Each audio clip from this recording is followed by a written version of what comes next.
This is NDTV. And you're watching NDTV Prime.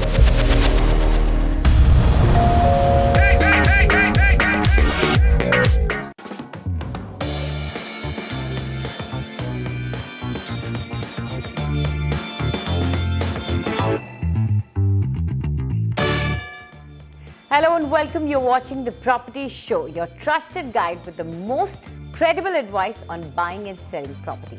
Our advice is backed by solid research done by our knowledge partner, License for Us. And to answer your questions, we have Nemunisa Khan, Head Research and Consultancy South, License for Us, in studio with us. Welcome to the show, Nemun. But before we start answering your questions, let's take a look at what we have for you today in the show.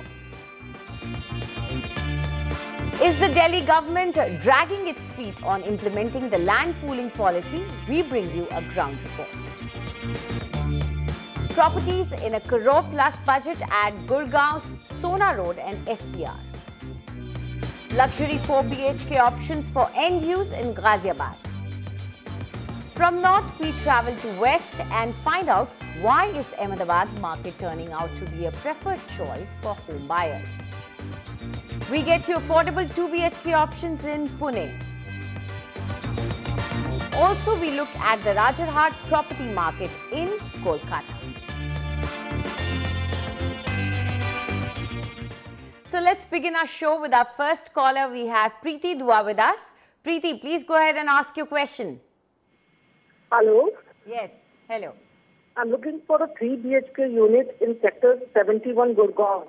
My budget is 85 lakhs. And have you shortlisted something? Yes, CHD1. Okay. So, Nemun, they've seen CHD1, they sort of like it, and the budget is about, from the mail that we'd gotten, it's about 1.1 crore. So, what do you suggest? Which area would be good for her? See, I think the area that she has picked, Sona Road, it's suitable for her in that budget. In fact, I think the project in which she's talking about, the CHD1 itself, because it is nearing completion, the superstructure work is already going on in the project, the price of the project is slightly high, whereas the average price of the location is around 7,700 rupees per square foot as a Sona Road. And I think if she's looking for investment, then it is very unlikely that this price is going to move up in the recent future, because if you look at the available inventory out here, it's around 9,900 units of available units, translating to an overhang of around 66 months, which means almost 5 to 6 years of inventory is already there in this market. And currently, because this is a developing area, I'm sure there'll be a lot of new launches that will pour in, and eventually the supply side of this market will grow drastically. So I would say that if you're looking at a long-term horizon, then it's a decent location to be in. Specifically to the project, I would say that the area around the project is very underdeveloped, and the settlements around are mostly villages. You have like clusters of habitation in and around, and there's also an STP in this area. So I would say that I would be more neutral to this project in case of investment if you're looking at. But if you're looking at an affordable project, then it is fine, because the price point is a good bet for an end use. I think apart from this, in the same location, we've also picked 2 more projects for you, which you can consider as an option to CHD1 by the names of Paris Irene and Tulip Violet. Paris Irene will be in sector 70, whereas Tulip Violet is in the similar close by location of sector 69. Whereas Tulip Violet would it's already completed, so you may have an option of resale also in this project, and some families are already living in, which might, work out decently for you if you are an end user in this market. Okay, so let's take a look at what Nemun is suggesting. CHD1 is of course there, but in case you want something else, and Nemun recommends these projects. First is Paris Irene, and the price over here is 5,700 rupees per square foot. and the unit size for a 3 BHK, a 2 BHK is 1,830 square feet. Now this particular project is spread over 8 acres and it's about 5.3 kilometers from Omak city center and about 4 kilometers from Sector 56 Chowk bus stop. And Sector 56 is a fairly developed area, so that's kind of important for you. The other option we've got for you is Tulip Violet. Now the price over here is 7,000 rupees per square foot, and the unit size for a 3 BHK is 1,578 square foot. This particular project is spread over 25 acres and the location is more or less the same as the ones we have suggested earlier. Now let's go ahead and take our next caller on air. We have Ashish Bakshi with us. Ashish, please go ahead and ask your question. Yeah, very good evening to you, ma'am. I sent a mail for a query on a mail also. We're eyeing for 4+1 in ATS Indirapuram. And what I mentioned in the query was also that we are unable to get the right price, actually. We had a word with a couple of agents there, and we are just unable to get what exactly is the right price per square feet in that project. We are eyeing for something more than 3,000 square feet. Okay. So, Nemun, they've already shortlisted a project, but they're not sure about the price that they're getting there.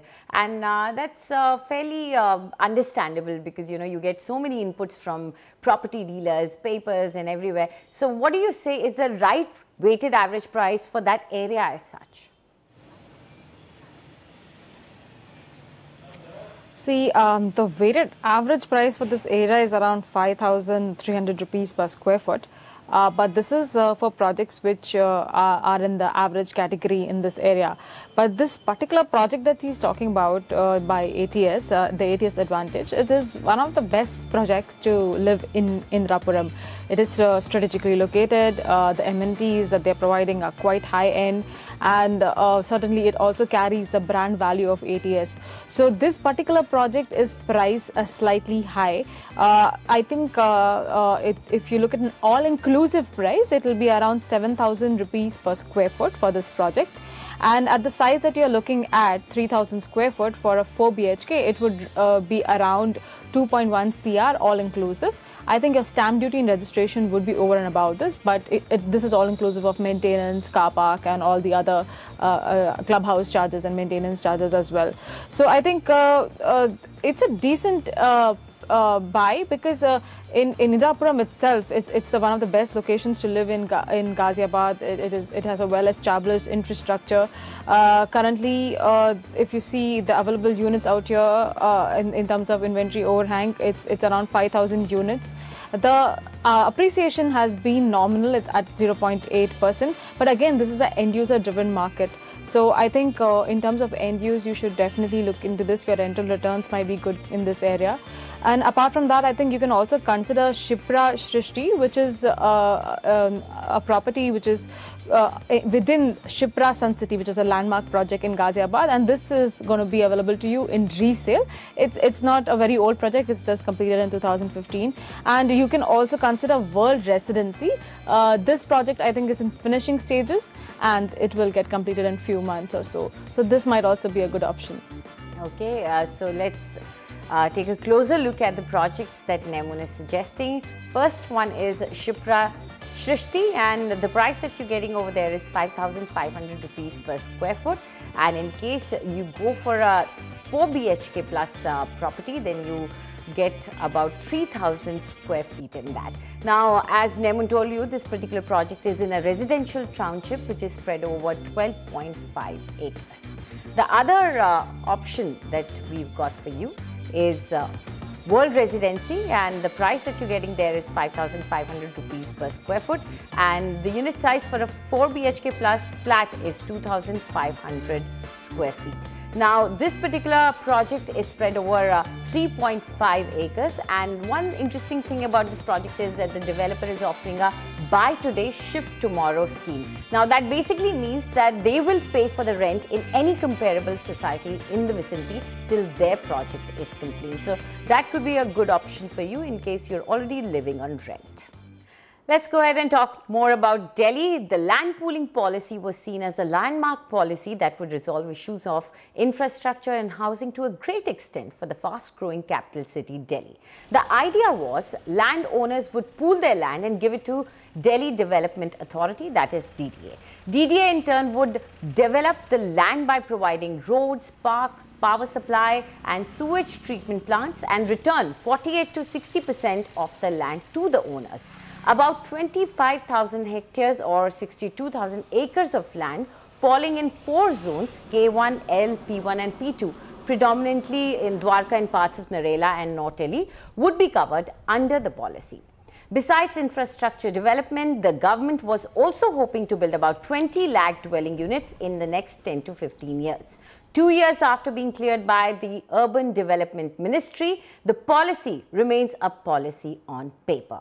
What are the reasons for the hold-up? Is it the lack of political will? Is it the Delhi government dragging its feet?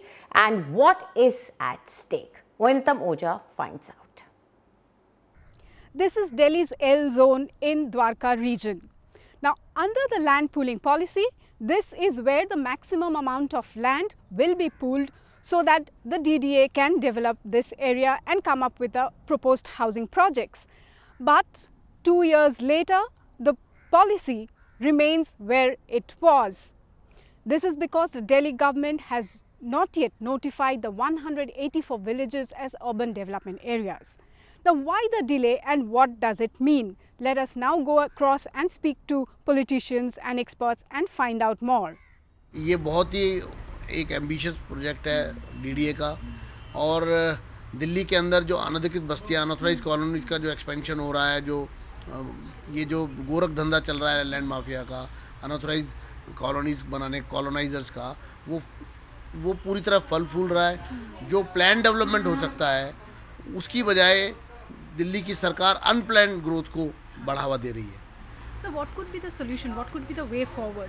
Solution ये है कि ये government को इस पर अपना line of action clear करना चाहिए। इन्होंने क्यों होल्ड किया है, क्यों नहीं चाहते ये दिल्ली में गरीबों को मकान मिले। Operationally, 2 things need to be done. A, the Delhi government needs to notify 89, 95 villages as urbanizable villages. Today, by classification, they are rural, and it is just a technical need. It is not something that cannot be done because it has been notified under the master plan. 2, once the Delhi government does it, the DDA must take over and get into the micro planning at the sector level, etc., create infrastructure, roads. If they don't have the in-house expertise, they need to enlist planners, global experts on infrastructure, in terms of water, electricity, social housing, schools, etc., etc. In the last few decades, Delhi's population has gone from 60 lakh to 1.7 crore. The current infrastructure and housing accommodates only 1.5 crore people. The rest have no choice but to move into the slums and unauthorized colonies. By the end of 2021, this population is expected to rise up to 2.5 crore. But if the politics continues to hold Delhi's land to ransom, then it will be impossible to accommodate 80 lakh more people and to provide them with housing and adequate social and physical infrastructure. Let's move ahead. Let's talk about Lucknow now. We have an email from Deepak Chaube and he wants to purchase a 3 BHK apartment in Lucknow with a budget of around 60 lakhs. Nemun, he says that he's going to stay in Lucknow for the next 3 years only, and after that he's going to put that flat on rent. Right now he's working at Sitapur Road and wants to retire and really wants to invest in his future because he's thinking about 15 years ahead. He's already shortlisted El Deco City Breeze and Shalimar Garden Bay apartment. Now he wants to know, out of these two, would you recommend, which project would you recommend? And apart from that, he's also confused about the area because he's talking about investing in Amar Shahid Park, but sometimes he talks about other areas. So first and foremost, clarify which area would be best suited for him.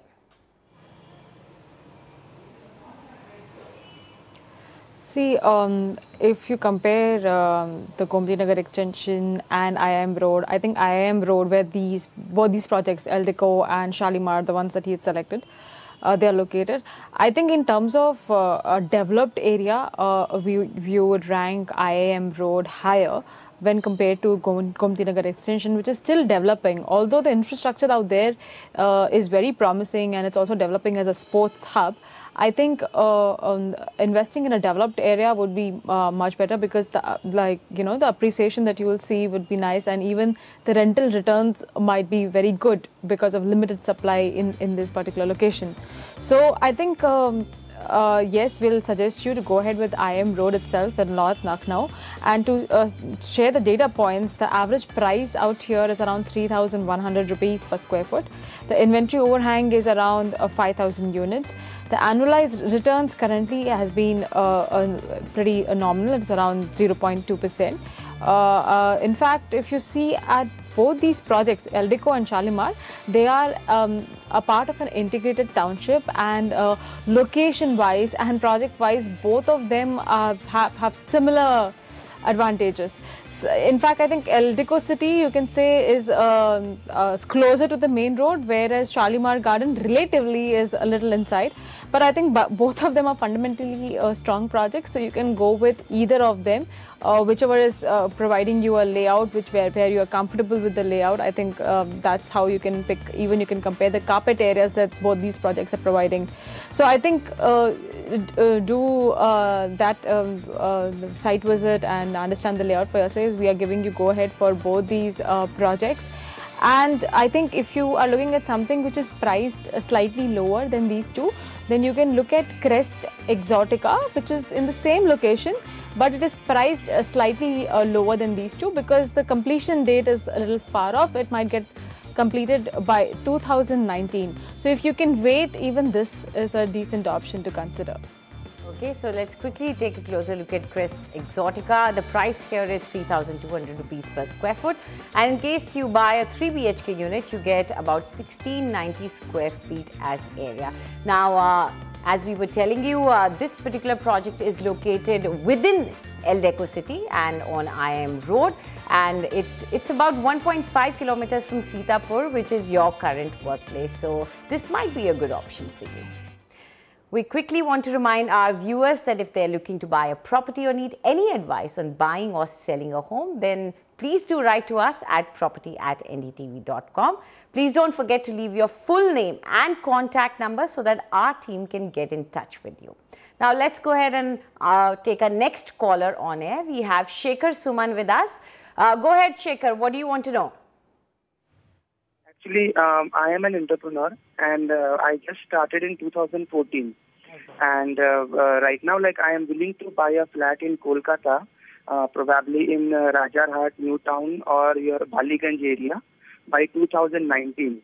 And annually, I can invest or I can opt for something of saving around 10 lakh rupees, either through mutual funds or through other routes.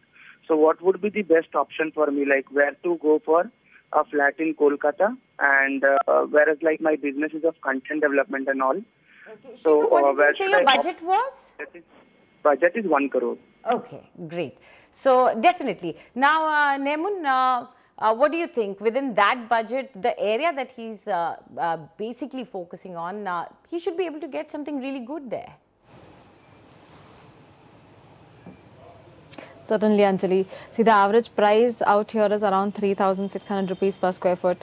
And if you, the kind of amenities and infrastructure that you're getting in Rajarhat and the New Town areas in North Calcutta, I think it's a very good deal, because most of the old parts of Calcutta, they are facing crumbling infrastructure issues, a lot of traffic jams, and because the New Town is well laid and it's a planned development, the infrastructure out here is very, very decent. And lately there has been a lot of end user demand that has that's working because of a push factor, because of these civic infrastructure issues in the main city as well, towards Rajarhat and New Town. I think it's a decent option to go with. However, if you look at the inventory overhang out here, it's around 51 months of inventory overhang with around 11,000 available units in this particular area. And the annualized returns has has also been negative -3%. So I would say that the supply is much larger when compared to the demand in this location. So if you're investing here, please have a long-term perspective. A short-term superlative return may not be possible in this area, but if you're looking at a long-term, it's a decent area to go ahead with. I think we've picked up 3 projects for you which are in the under construction stage itself, and the 2 BHKs out here are in a compact size so that they fit your budget decently. The names are On the House Sunday, then there is Bellagio Level Next, and there is also one decent project of a branded developer, Tata of India. This is slightly away from the new town, but I think the price is also slightly high, but the kind of amenities and the brand value it has to offer, I think it's a decent option to consider. You can have a visit and then decide. Okay, so let's quickly take a look at these 3 projects and their prices and sizes so that you can compare yourself. First one is On the House Sunday, and the price you're getting here is 4,800 rupees per square foot, and the unit size for a 3 BHK ranges from 1,460 to 1,580 square feet. Now, this particular project is spread over 1.78 acres, and it's not very far away from the international airport, under 6 kilometers. So this is a decent location. Now, the other project that we've got for you is Bellagio LVL NXT. Now, this particular project, this is retailing at 4,700 rupees per square foot, and the unit size for a 3 BHK ranges from 1,483 to 1,783 square feet. The third option that Nemun is suggesting to you is Tata Avenida, and this particular project has a price tag of 6,145 rupees per square foot, and the unit size for a 3 BHK is 1,635. So that's a fairly big price difference. So do look at them, do compare them, and then make up your mind. So it's time for a short break now, but when we come back, we visit the property markets of Ahmedabad and find out what's the latest buzz.